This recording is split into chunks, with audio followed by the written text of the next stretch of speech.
అనకాపల్లి నియోజకవర్గ తెలుగుదేశం పార్టీ విస్తృత స్థాయి సమావేశం జరిగింది. టీడీపీ పార్టీ సభ్యత్వాల నమోదు, పాత సభ్యత్వాల పునరుద్ధరణ వంటి పలు అంశాలపై చర్చించారు.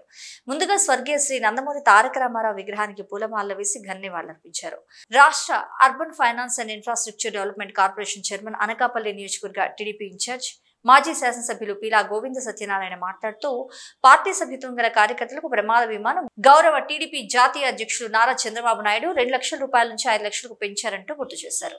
ఈ సమావేశంలో మాజీ మంత్రివర్యులు దాడి వీరభద్రరావు, రాష్ట్ర హౌసింగ్ కార్పొరేషన్ చైర్మన్, టీడీపీ జిల్లా అధ్యక్షుడు బత్తుల తాతయ్యబాబు, మాజీ ఎమ్మెల్సీ బుద్దా నాగజగదీష్, తెలుగుదేశం పార్టీ నాయకులు, కార్యకర్తలు పెద్ద ఎత్తున పాల్గొన్నారు.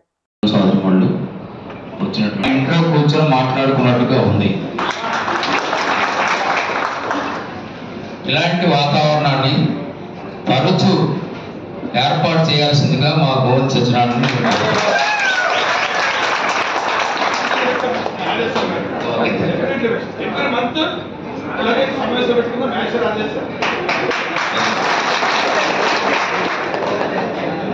ఎందుకంటే మనకి ఇక్కడ ఎక్కువగా మాట్లాడడం, మనకి ఇక్కడ ఉన్నటువంటి పరిస్థితులు ఎలా ఉన్నాయంటే, కూటమిలో 3 నియోజకవర్గాలు జనసేనకు పోయి, పార్లమెంట్ ఏమో జనతా పార్టీకి పోయింది, బీజేపీకి పోయింది.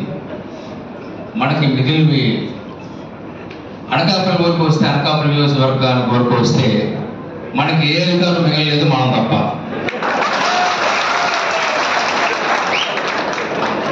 ఆఖరికి అధికారులు కూడా ఎలా తయారైపోయారంటే, అనకాపల్లిలో జనసేన ప్రభుత్వం ఉందని వాళ్ళు భావిస్తున్నారు.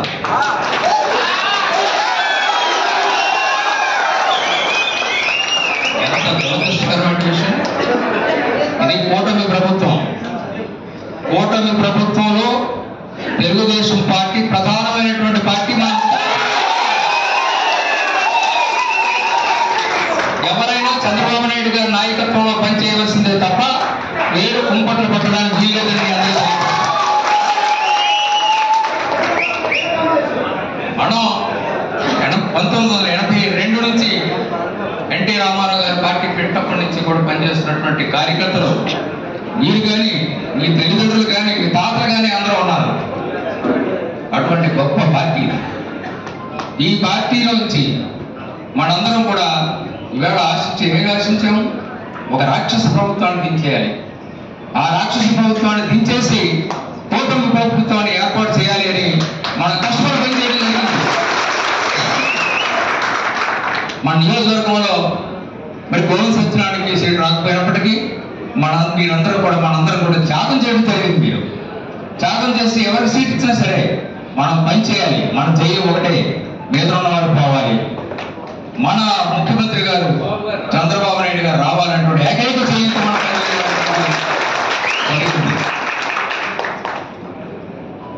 కానీ గోవింద దృష్టిని తీసుకొస్తాను. అధికారులు, ఇప్పుడున్నటువంటి అధికారులు, జిల్లా కలెక్టర్ గారితో సైతంగా తెలుగుదేశాన్ని గుర్తించడం లేదు.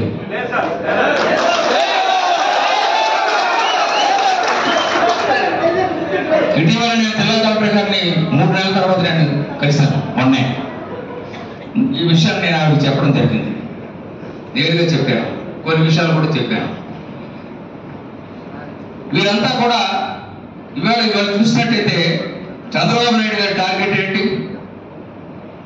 గత ప్రభుత్వంలో ఏ అధికారులు అయితే అక్రమాలు చేశారో, అన్యాయాలు చేశారో, దోచుకుతున్నారో వాళ్ళందరినీ కూడా బయటికి పంపించండి, అక్కడే ఉంచడానికి వీళ్ళు చెప్పడం జరిగింది.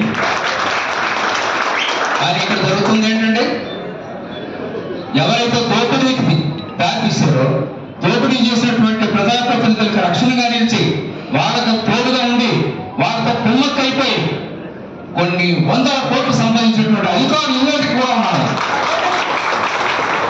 ఎక్కడున్నాడు మన ప్రభుత్వం? ఉందా అసలు? ఇదేనా మనం కోరుకున్నటువంటి ప్రభుత్వం? బాధేస్తుంది వారు చూసే కారణం. మామూలు ఈ మీటింగ్ పెట్టకపోయినట్టయితే గోవిందని పిలిచి మాట్లాడుతున్నాను అనుకున్నాను. కానీ పెట్టారు కాబట్టి చెప్పక తప్పదించాడు. మీ మనోభావాలు కూడా కావాలి. ఇది కాదు నేను కోరుకునేది, ఇది కాదు మీరు కోరుకునేది, ఇది కాదు చంద్రబాబు నాయుడు గారు కోరుకునేది.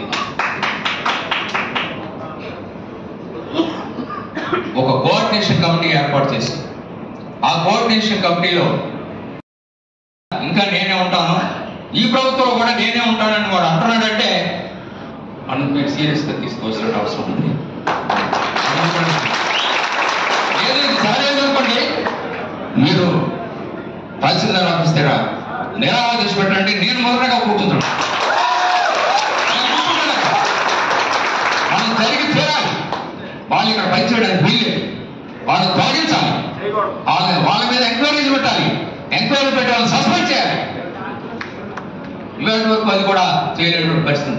వాళ్ళు సస్పెండ్ చేయడానికి అర్హులు లేనటువంటి వారు, ఉద్యోగాన్ని తొలగించడానికి అర్హులు లేనటువంటి వారు, వాళ్ళ మీద విచారణ వేయడం జరిపించలేదు. విశాఖపట్నంలో 10 కమిటీలు ఏర్పాటు చేశాడు జిల్లా కలెక్టర్. విశాఖపట్నం ఈ ల్యాండ్ కుంభకోణాలనేటువంటి ఆర్థిక ఇక్కడ నర్సీపట్నంలో చేశారు. కానీ అనకాపల్లి రెవెన్యూ డివిజన్లో చేయలేదు. అనకాపల్లి మండలంలో జరిగినటువంటి అవినీతికి ఎక్కడైనా జరిగిందా?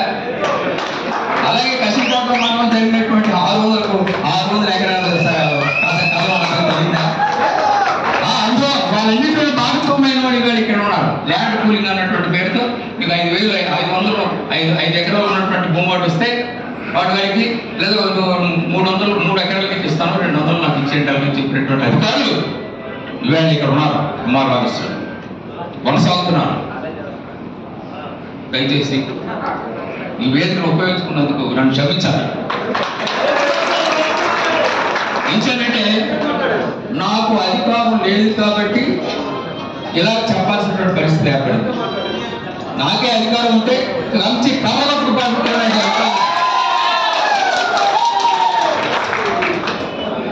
ఎంత ధైర్యం అంటే తెలుగుదేశం అంటే తమాషగా ఉందా?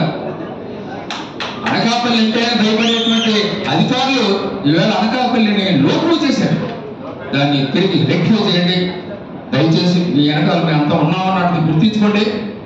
ఖచ్చితంగా ఈ లోపల వాళ్ళు మానవలసిందే. ఇక్కడ ఉన్నటువంటి భూకుంభకోణాలన్నీ ఏవైతే ఉన్నాయో వాటన్నిటి మీద కమిటీస్ వేయించి వారి విచారణ కమిటీలు వేయించాల్సిందిగా నేను కోరుతున్నాను. ఈ 2 జరగకపోతే జరిగే వరకు కూడా మనం నిరాహార దీక్ష చేత మీరు నేను అందరం కలిపి ఉండాలని చెప్పి